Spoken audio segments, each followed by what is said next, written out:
Buenas. En la siguiente sustentación realizada por las compañeras Eliana Marcela Monríos, Catherine Chávez Cueto y mi persona, Andrea Fernanda Mesa Montes, del curso de opción de grado número 48, será basada en la violencia intrafamiliar en la ciudad de Bogotá durante la cuarentena. Respecto a esto, encontramos uno, planteamiento del problema. Bueno, en este planteamiento del problema decidimos hacerlo en el amplio tema de la violencia intrafamiliar. Esto se encuentra definida como aquella relación abusiva de manera permanente o cíclica que se caracteriza en un vínculo intrafamiliar, donde cualquier miembro de la familia puede ser agente o víctima de una violencia intrafamiliar. Es por ello que la violencia intrafamiliar es un problema que afecta a miles de personas, a muchas familias, independientemente del estrato social, de la edad, de sus características. Cualquier persona puede ser víctima de esto. Basado en lo anterior dicho, nace el interés de la presente investigación de la necesidad directa de analizar la importancia de un plan de comunicación para todos aquellos casos de violencia intrafamiliar que se puedan presentar en la ciudad de Bogotá y en sus periferias debido a las altas cifras en casos de violencia intrafamiliar que ha sucedido en el último año, lo cual se cree que es proveniente de la convivencia que ha generado el encierro o la cuarentena del COVID-19. Basadas en esto tenemos unas preguntas problematizadoras. Uno, ¿cuál es la importancia de diseñar un plan de comunicación para los posibles casos de violencia intrafamiliar en las localidades periféricas de la ciudad de Bogotá con alta incidencia? Dos, ¿cuáles serán las razones más comunes por las que se han aumentado las cifras de violencia intrafamiliar en la ciudad de Bogotá? Tres, nos hacemos la pregunta, ¿cuáles serán las localidades reportadas con mayor incidencia de violencia intrafamiliar? Por último, ¿cuáles serán las estrategias de prevención que se podrán utilizar contra la violencia intrafamiliar que han sido provocadas por la pandemia? También podemos observar el problema. Empecemos. Lo primordial sería los estragos que trae la pandemia, el encierro por la cuarentena en el país del último año. También podemos encontrar la incapacidad de resolver problemas familiares, puede ser la falta de respeto, la falta de escuchar a las personas, en fin. Y también podemos encontrar el consumo de alcohol y drogas. Estos cuatro pueden ser la problemática que ha causado los altos niveles de violencia intrafamiliar. Muchas gracias. Buenas, mi nombre es Caterine Chávez Cueto. Voy a presentarles sobre el marco de referencia. Entonces, el marco referencial, tenemos el marco de antecedentes. En el marco de antecedentes me hablan sobre las causas o las consecuencias que ha traído consigo el COVID-19 para la salud física, mental, psicológica, emocional, todo lo que tiene que ver con el núcleo familiar de todas las personas. También tenemos que ha aumentado los casos de violencia intrafamiliar en el último año, y vemos sobre aquellas denuncias que se han interpuesto ante las comisarías de familia por las agresiones que han traído sus parejas, sus padres, todo eso. Tenemos el marco conceptual que me habla sobre la violencia. Pedraza, Ortiz, Sánchez, Galdo y González Tobar, en la página 83, me indican que la violencia y la agresión son dos caras de la misma moneda. El agresor es el sujeto dominante, es la persona que se encarga de violentar, de agredir. Familia tenemos que es el núcleo, es toda aquella parte protectora que forma parte del hogar. La violencia familiar se entiende como aquellas formas de abuso o de poder, de maltrato de un miembro o unos miembros de la familia. Pueden ser las mujeres, las esposas, pueden ser los hijos o pueden ser incluso hasta los mismos padres.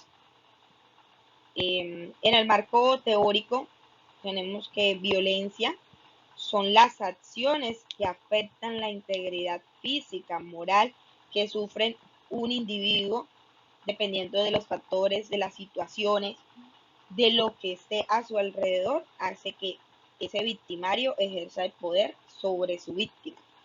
Tenemos que la violencia intrafamiliar es aquella, o sea, es lo mismo que la misma violencia, es el agredir, pero en este caso se hace ya dentro del hogar.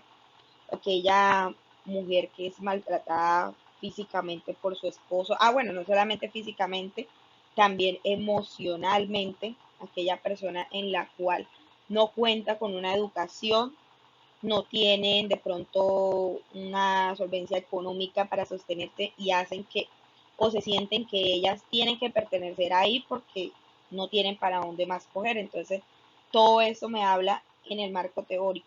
El marco demográfico me delimita lo que yo voy a hacer, que en este caso es en la capital colombiana, Bogotá.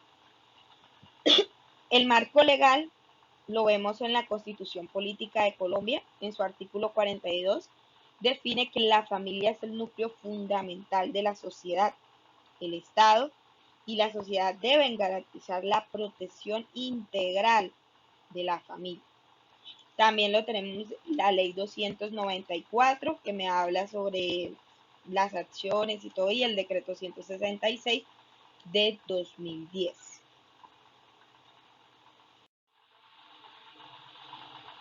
El diseño metodológico, nos basamos en la investigación para dar el soporte teórico y abordar el estudio que venimos trabajando para darle solución al problema y para iniciar. Entonces, la realización como tal le hicimos este mes, en el mes de mayo, lo que va a correr el mes de mayo.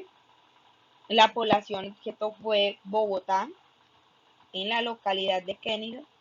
En esa localidad se encuentra con 5 comisarías de familia, entonces allí se realizó como tal el muestreo. Se utilizó entrevistas, se hicieron cuestionarios, las actas que quedaron registradas, ese fue nuestros pasos. Y como último tengo el análisis de los resultados. En estos análisis o en la que está la gráfica que muestra la diapositiva, vemos o hablamos sobre el núcleo familiar. El núcleo familiar son aquellas personas que viven en esos hogares a los cuales se le hizo la muestra. Entonces definimos que la mayoría son mujeres, un 60% son mujeres, un 20% son adolescentes, un 10% son niños, un 5% son hombres y el otro 5% son abuelos, los padres ya sean de las mujeres o de los hombres. Esta gráfica me quiere decir que estas son las personas o el núcleo familiar que han sido han sido víctimas en los últimos días. Encontramos también que las mujeres tienen un rango de edades que van de 30 a 50 años, los adolescentes están entre los 15 y los 18 años, los niños de 1 año a 10 años, los hombres de 35 a 45 años y los abuelos de 60 a 80 años. También encontramos que la mayoría de las mujeres no cuentan con educación. El 5% de esas mujeres que han sido maltratadas contaban con educación solamente hasta primaria, el 10% hasta bachillerato y el 2% eran profesionales, quedando por fuera el otro porcentaje. O sea, esto quiere decir que las mujeres eh, se quedan y prefieren seguir siendo maltratadas porque no tienen una solvencia o una educación, no quiere decir que ellas no van a conseguir algo con que solventar a sus hijos de pronto. Muchas gracias.